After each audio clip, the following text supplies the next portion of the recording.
Clever Tom and the Leprechaun. An old Irish story, retold and illustrated by Shute.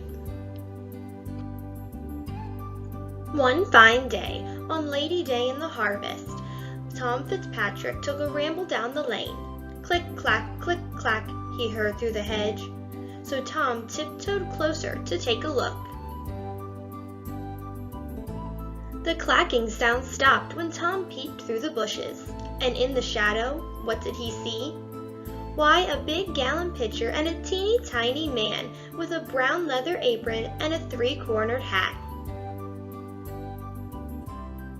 Up the small man climbed on his wee wooden stool and dipped his little piggin into the crock.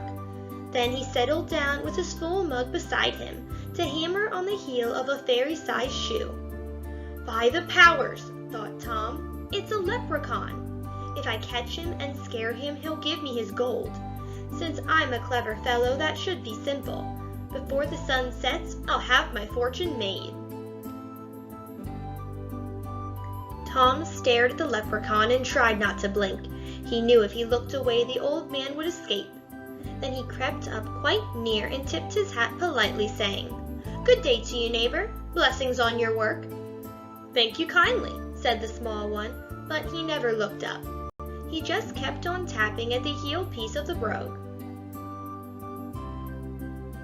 Tom moved his hand closer while he smiled very sweetly and said, "Today's a holiday. You shouldn't have to work." The leprechaun frowned and answered Tom sharply, "If I do, that's my business and none of yours.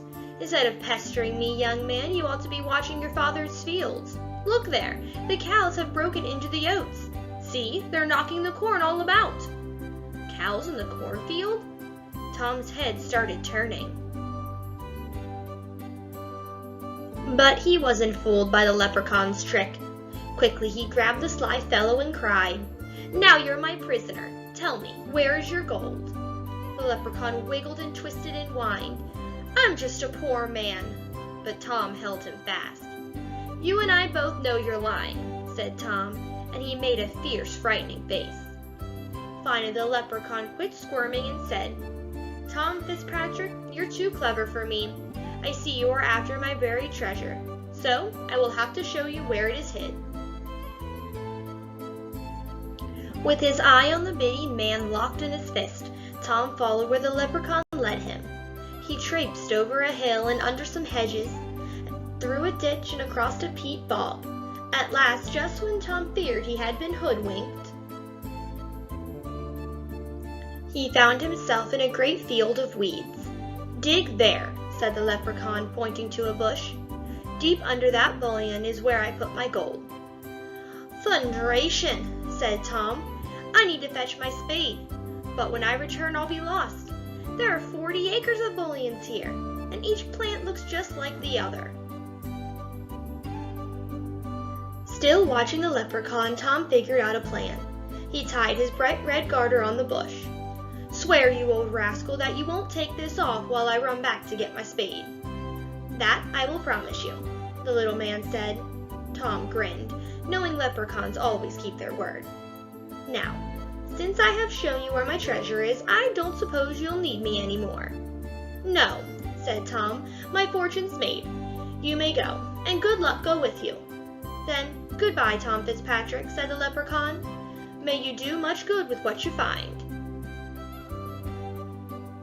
Away Tom ran as fast as he could run, figuring how he'd spend the gold. Then back he came, with his shovel in his hand, back to the field of bullions.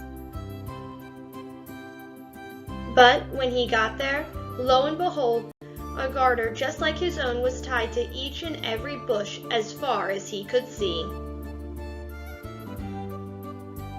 Tom dug under the bullion where he thought he'd tied his garter, but nothing was buried under that bush. So he dug under another. He dug to the east and he dug to the west, and still he found no treasure. The harvest moon rose as he dug to the north, and it set as he dug southward. When the sun came up, Tom saw he dug 100 holes, and tired Tom Fitzpatrick knew he couldn't find that gold. So he gave up and headed for home.